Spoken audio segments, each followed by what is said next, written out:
know what they say. The glass is half empty or the glass is half full. That's pretty much my philosophy of life. You're born, you live, you die, and somewhere along the line, glass is going to be empty or glass is going to be full. Empty, full.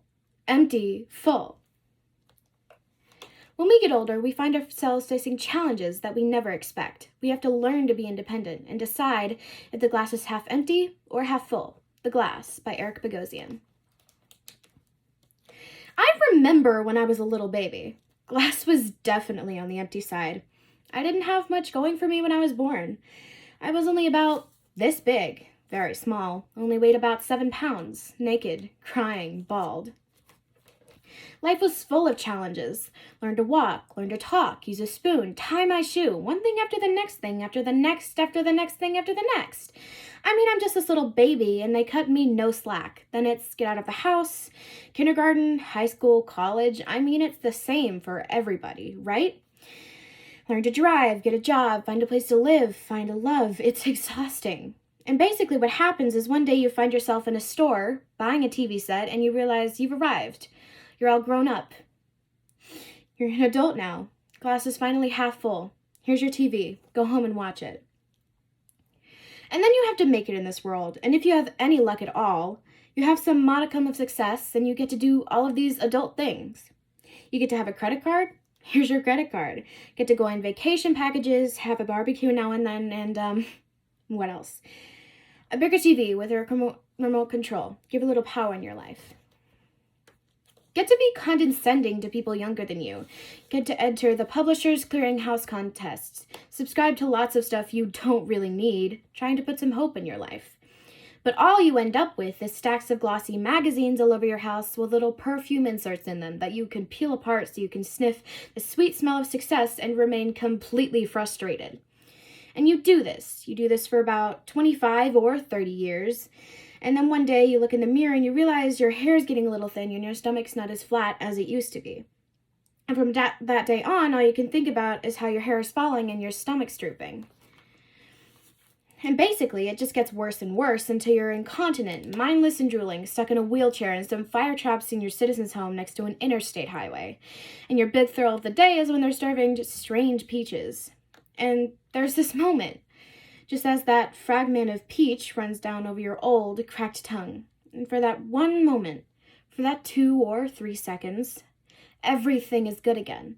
Hope is in the air, the glass is half full once more. But then you start coughing and gagging because you don't have any teeth and you're not that good at swallowing anymore. But that's all kind of in the future for me. I'm pretty happy. Things are good. It all gets very confusing and depressing, and when I get confused and depressed, what I do, I get in my car, I go to the supermarket, I grab a cart, and I push it around.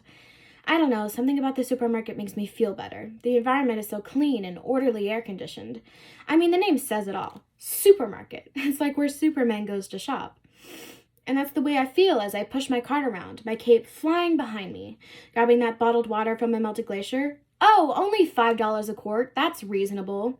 The Mesquite charcoal chips, AA alkaline batteries for the kids' toys, blue Jamaican coffee beans from some blue Jamaican. Oh, strange peaches on sale. Never know when I might need some of those. I keep going until I fill up my cart. Then I know I'm finished. I push my cart to the checkout counter. I am reaffirmed in my right to exist in this environment because I have the cash. This stuff costs a lot of money, and I've got it. It makes me feel good. And as I pass the cash over to the checkout girl, I want to say to her, "See, I can pay for it. Now check it out." I'm serene again because I feel deep down I deserve this good life. I work so hard. I make an effort. I wear sunblock when it's sunny out. I floss my teeth every day. I recycle. You're either on the bus or you're off the bus, but you gotta know the rules. Don't black out. Don't shoot up. Remember your social security number and don't disappear. Don't go to India for a year. Don't hitchhike down Highway 61. Don't walk on the wild side. Don't leave your job or you may find that the bus has left without you. I'm a team player and I play by the rules. Pay the charge cards on time. Change my oil every 3,000 miles. No binging, no drug taking, no speeding, no yelling, no spitting, no cursing. That's my life. Just say no. Just say no. And in exchange for all this good behavior, I get a brand new car with a factory-installed mobile phone. And I can drive my car and talk on the phone, and it feels good. I feel like I really belong. I read the morning paper every day. I watch the evening news every night. A lot of painful stories on that news. And I'm there for those people. I am there for their pain. And because I know that I care.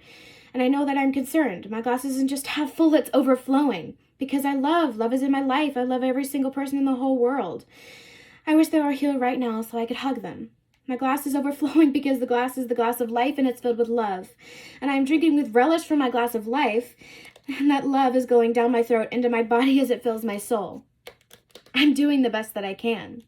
Look, 100 years from now, I will just be some bones in a box, and so will you. So what I did in this punny little life of mine will not have made much difference. But I will tell you one thing. While I was on this earth, I lived and I loved. And I was concerned, and that's what's important.